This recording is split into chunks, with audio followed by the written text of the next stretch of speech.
ሰላም ጤና ይስጥልኝ ዶክተር ሰይፈ እባላለሁ። ጤናማ የወር አበባ ዑደት 3 ባህሪዎች አሉት። እነዚህም የወር አበባ የሚመጣበት ጊዜ ድግግሞሽ፣ የወር አበባው ከመጣ በኋላ የሚቆይበት ጊዜና በወር አበባ ጊዜ የሚፈሰው የወር አበባ ፈሳሽ ይዘት ናቸው። በነገራችን ላይ የወር አበባ ደም የያዘ ፈሳሽ እንጂ ሙሉ ለሙሉ ደም የሆነ ፈሳሽ አይደለም። አንድ ሴት የወር አበባ ማየት ከጀመረችበት ጊዜ አንስቶ በተለያዩ ምክንያቶች የወር አበባ ሊዛባ ይችላል። አንዳንድ ሴቶች ደግሞ የረጋና የጓጎለ የወር አበባ ያጋጥማቸዋል። ምንድነው ምክንያቱ? በዚህ ቪዲዮ ላይ ጤናማ ስለሆነ የወር አበባ ዑደት፣ ስለ ወር አበባ መዛባት ዋና ዋና ምክንያቶችና ስለ ሕክምናው አጠር አድርጌ ለማብራራት እሞክራለሁ። ታዲያ ይህንን ቪዲዮ እስከ መጨረሻው ተከታተሉት። ሰብስክራይብ ማድረግ እንዳትረሱ። አብራችሁኝ ቆዩ።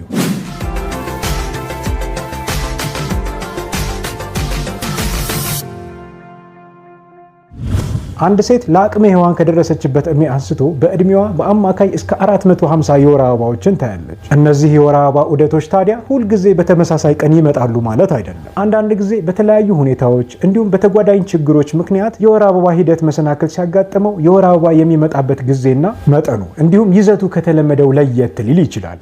የወር አበባ ሂደትን ሊያዛቡ የሚችሉ ምክንያቶችን ለመረዳት መጀመሪያ የሴት ልጅን የመራቢያ ሰውነት አፈጣጠር እንዲሁም አሰራሩን በአግባቡ ማወቅ ያስፈልጋል። ይህንን እንግዲህ በቀላሉ ለማስረዳት እሞክራለሁ። አንድ ሴት ልጅ የወር አበባ ልታይ የምትችለው 3 የሰውነቶቿ ክፍሎች ተቀናጅተው መስራት ሲችሉ ነው። እነዚህም የሰውነት ክፍሎች ማህፀን፣ የእንቁላል እጢና የአይምሮ ክፍል ናቸው።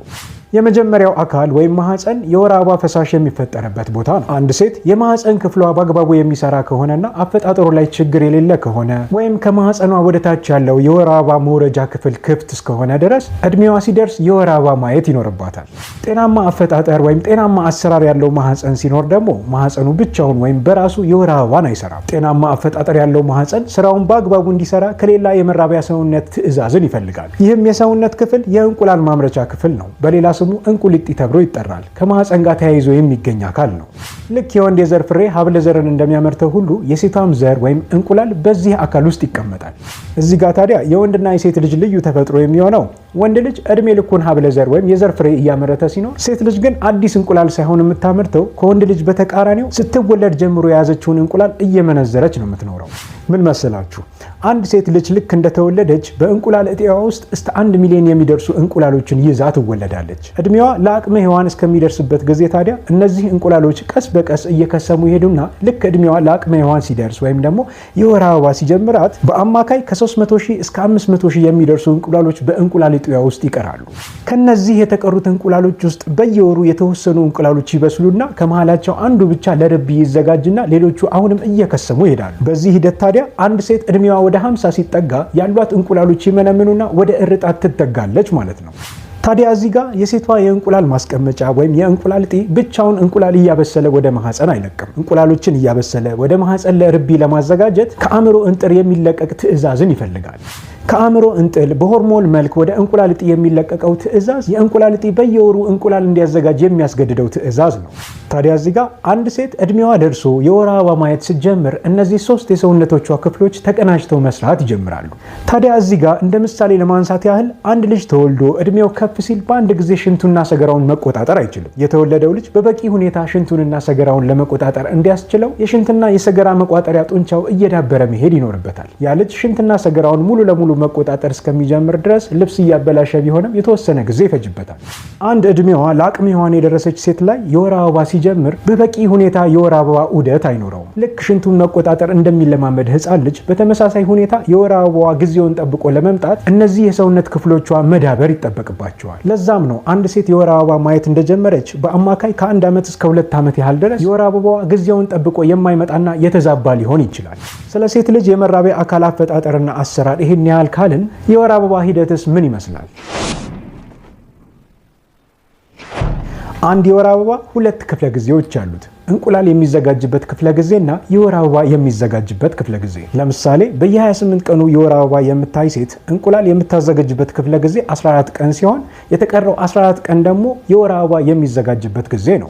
እንቁላል የሚዘጋጅበት ክፍለ ጊዜ የቀን ርዝመት ከሰው ወደ ሰው እንዲሁም ከጊዜ ወደ ጊዜ ሊለያይ ይችላል። ነገር ግን የወር አበባ የሚዘጋጅበት ክፍለ ጊዜ አብዛኛውን ጊዜ ተመሳሳይ ነው። 14 ቀን።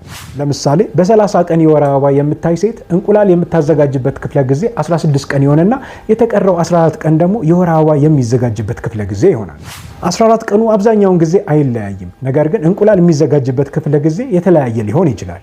በዚህ መሰረት ታዲያ አንድ ሴት ላይ ጤናማ የሆነ የወር አበባ ድግግሞሽ ሊቆይ የሚችለው ከ21 እስከ 35 ቀን ባለው ክፍለ ጊዜ ነው። ማለትም ከ21 ቀን ድግግሞሽ ቀደም ብሎ የሚመጣ የወር አበባና እንዲሁም ደግሞ ከ35 ቀን ድግግሞሽ አልፎ የሚመጣ የወር አበባ ጤናማ አለመሆኑን ያመለክታል።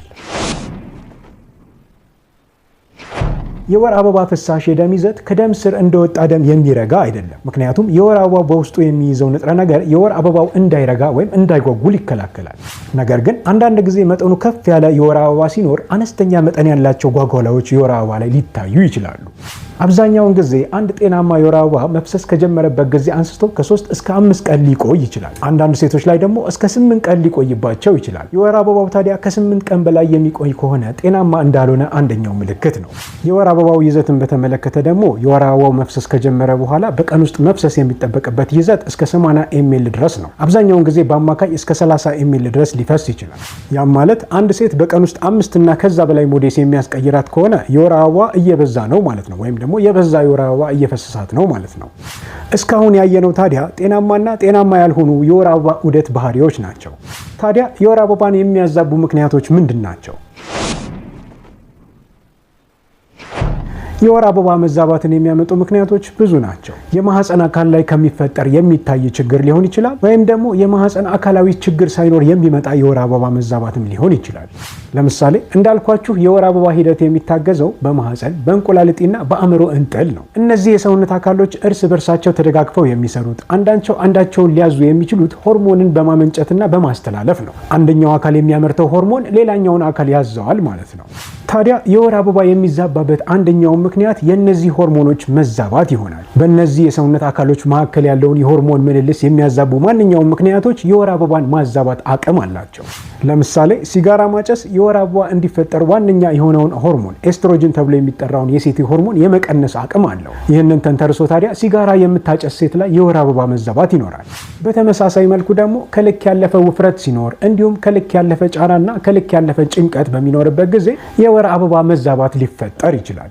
ሌላኛው ደግሞ አብዛኛውን ጊዜ በተለይ የወር አበባ በጀመረበት እድሜ ክልል አካባቢ ያሉ ሴቶች የመራቢያ አካል ሰውነታቸው በደንብ ካለመብሰል የተነሳ እንቁላል መመረት ባለበት ጊዜ ላይመረት ይችላል። በዚህን ጊዜ ታዲያ የተመጣጠነ የሆርሞን ስርዓት ስለማይኖር የወር አበባ መዛባት ያጋጥማል።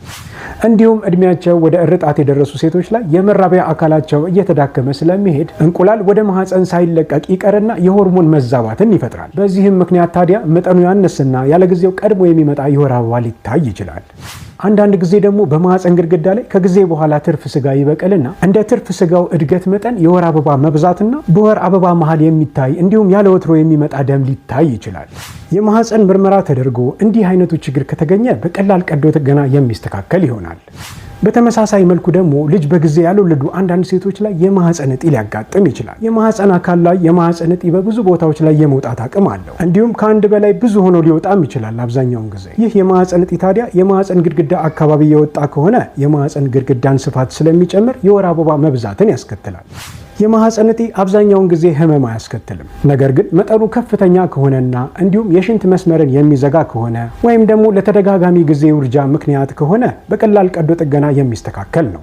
አለበለዛ ግን የማህፀን እጢ ወደ ካንሰር የመቀየር እድሉ በጣም አነስተኛ ስለሆነ እንዲሁም ደግሞ አንድ ሴት ካረጠች ወይም እድሜን ተንተርሶ የወር አበባ ከቆመ በኋላ የማህፀን እጢው በራሱ ጊዜ እየቀነሰ ስለሚሄድ ሕክምና ሊያስፈልገው ይችላል። ሌላው ደግሞ የማህፀን ጡንቻ እብጠት ሲኖር ወይም በሕክምናው አዲኖማዮሲስ ተብሎ የሚጠራው የማህፀን ችግር ሲኖር እንዲሁም ደግሞ አብዛኛውን ጊዜ እድሜያቸው ወደ እርጣት የደረሱ ሴቶች ላይ ወይም ደግሞ እርጣት ከመጣ በኋላ የማህፀን ግድግዳ ከልክ ያለፈ እድገት ሊኖረውና አንዳንድ ጊዜ ደግሞ ወደ መጥፎነት የመቀየር አቅምም አለው። በዚህን ጊዜ እርጣትን ያለፉ ሴቶች ከሆኑ የወር አበባቸው ድጋሚ ሊጀምር ይችላል። ወይም እርጣትን ያላለፉ ሴቶች ከሆኑ ደግሞ ያለ ጊዜው ቶሎ ቶሎ የሚመጣ የወር አበባ ያጋጥማቸዋል ማለት ነው። ሌላው ደግሞ በማህፀን የሚገባ ሆርሞን ያለውም እንዲሁም ሆርሞን የሌለውም የእርግዝና መከላከያ የወር አበባን ሊያዛባ ይችላል። በተለይ ሆርሞን የሌለው በማህፀን የሚገባ የእርግዝና መከላከያ ለተወሰኑ ወራት የማህፀን ቁጣን ስለሚፈጠር የወር አበባ በመጣ ጊዜ ከመብዛቱ ባሻገር የወር አበባ መጠን ሊጨምርና የወር አበባ ሽታውም ሊቀየር ይችላል። ለ3 ወር ያህል ብቻ ነው። ባለ አንድ ሆርሞን የሆኑት የእርግዝና መከላከያዎች እነ ፖስት ፒል፣ ሚኒ ፒል፣ ዴፖ የመሳሰሉት ሆርሞንን ስለሚያዛቡ የወር አበባ ሊዛባ ይችላል፣ እንዲሁም የወር አበባ ሊቀር ይችላል። ነገር ግን ባለ 2 ሆርሞን የሆነው የእርግዝና መከላከያ ሁለቱንም ሆርሞን ስለሚይዝ የወር አበባን አያዛባም። እንደውም ከሆርሞን መዛባት ጋር ተያይዞ የሚመጣ የወር አበባ መዛባት ሲኖር የወር አበባ መዛባቱን ሊያስተካክል የሚችል መድኃኒት ነው። ከዚህ ባሻገር የወር አበባ መዛባት ምክንያቶች ከተጓዳኝ በሽታም ሊመጡ ይችላሉ። ከነዚህ ውስጥ የታይሮይድ በሽታ ሲኖር፣ የማህፀን ደም ስር አፈጣጠር ችግር ሲኖር፣ እንዲሁም ስር ሰደድ የሆነ የጉበት በሽታ ካለ፣ ደማቸው የማይቆም ሰዎች፣ ለምሳሌ አንድ ሰው የሆነ ስለት ቆዳውን በሚቆርጠው ጊዜ በተቆረጠበት ቦታ ደሙ ይፈስና ከተወሰነ ደቂቃ በኋላ ደሙ መቆም አለበት። ቆዳው በተሰነጠቀበት ቦታ ደሙ ቶሎ እንዲቆም የሚያደርጉ ህዋሶችና የተለያዩ ንጥረ ነገሮች አሉት በደም ውስጥ። እነዚህ ንጥረ ነገሮች በተለያዩ ምክንያቶች ይዘታቸው የተጓደለ ከሆነ ያ ሰው ደሙ ቶሎ አይቆምም። ታዲያ እንዲህ አይነት ችግር ያለባት ሴት የወር አበባ መብዛት ያጋጥማት ይችላል። እዚህ ጋር ማወቅ ያለባችሁ ነገር ከተጓዳኝ የውስጥ ደዌ ችግሮች የሚመጡ የወር አበባ መዛባቶች ከወር አበባ መዛባት ባሻገር የራሳቸው የሆነ የበሽታ ምልክቶች አሏቸው። የወር አበባ መዛባቱ የመጣው በታይሮይድ ሆርሞን መብዛት ችግር ከሆነ ለምሳሌ ከአንገት አካባቢ እብጠት መኖር፣ ቶሎ መናደድ፣ ሙቀትን መጥላት፣ ቅዝቃዜን መውደድ፣ የልብ ትርታ ስሜት መኖር፣ እንቅልፍ ማጣት የመሳሰሉ ብዙ አይነት ምልክቶች አብረው ሊኖሩ ይችላሉ። ደማቸው ቶሎ የማይረጋ ሰዎች ከሆኑ ደግሞ በተደጋጋሚ ጊዜ ነስር ሊያጋጥማቸው ይችላል። እንዲሁም ደግሞ ሰውነታቸው ላይ በደረሰ በትንሽ ግጭት ምክንያት ሰውነታቸው ሊበልዝ ይችላል። ከዚህ ውጭ ደግሞ በተለምዶ የደም ማቅጠኛ ተብሎ የሚጠራው መድኃኒት የሚወስዱ ሴቶች የወር አበባቸው በመጣ ጊዜ ብዙ ሆኖ ሊመጣ ይችላል። የደም ማቅጠኛው ሲቋረጥ ወይም የደም ማቅጠኛው መጠን ሲስተካከል የወር አበባቸው ወደ ነበረበት ሊመለስ ይችላል ማለት ነው። በዚህ ቪዲዮ ላይ ያልጠቀስኳቸው ለወር አበባ መዛባት ምክንያት የሚሆኑ ሌሎችም ችግሮች አሉ። ምናልባት በሌላ ቪዲዮ ጠቅለል አድርጌ የማቀርበው ይሆናል። እስካሁን ባብራራሁት መሰረት ታዲያ አንድ ሴት የወር አበባ መዛባት ሲያጋጥማት ምን ማድረግ አለባት? ለወር አበባ መዛባት ተብሎ የተዘጋጀው ሕክምና ምን ይመስላል? እንዳልኳችሁ አንድ ሴት የወር አበባዋ ከ21 ቀን ድግግሞሽ በታች አስቀድሞ የሚመጣ ከሆነ እንዲሁም የወር አበባዋ ከ35 ቀን ቆይታ በኋላ የሚመጣ ከሆነ የወር አበባዋ ከመጣ በኋላ ደግሞ ለ8 ቀንና ከዛ በላይ የሚቆይ ከሆነ በቀን እስከ 5 ሞዴስ ድረስ የምትጠቀም ከሆነ እንዲሁም የወር አበባዋ ላይ የጓጎለ ደም ስታይና በወር አበባዋ መሃል አልፎ አልፎ የሚመጣ ደም የሚታይ ከሆነ የወር አበባዋ ጤናማ ያልሆነና የተዛባ መሆኑን ያመላክታል።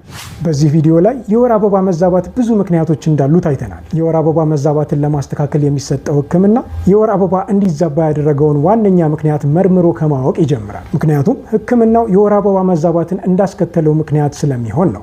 ድንገተኛ የእርግዝና መከላከያ በተደጋጋሚ ጊዜ የሚወሰድ ከሆነ የወር አበባን ሊያበዛ ወይም ሊያዛባ ስለሚችል ሌላ ተስማሚና ቋሚ የሆነ የእርግዝና መከላከያ መንገድ መጠቀም አንደኛው አማራጭ ነው። ምርመራ ተደርጎ ተጓዳኝ ችግሮች ከሌሉና የወር አበባ መዛባቱ የመጣው ከሆርሞን መዛባት ጋር የተያያዘ ከሆነ ባለ 2 ሆርሞን የሚይዘው የእርግዝና መከላከያ የተዛባ ሆርሞንን የማስተካከል አቅም ስላለው እስከ 6 ወር ጊዜ እንዲወሰድ ሊታዘዝ ይችላል።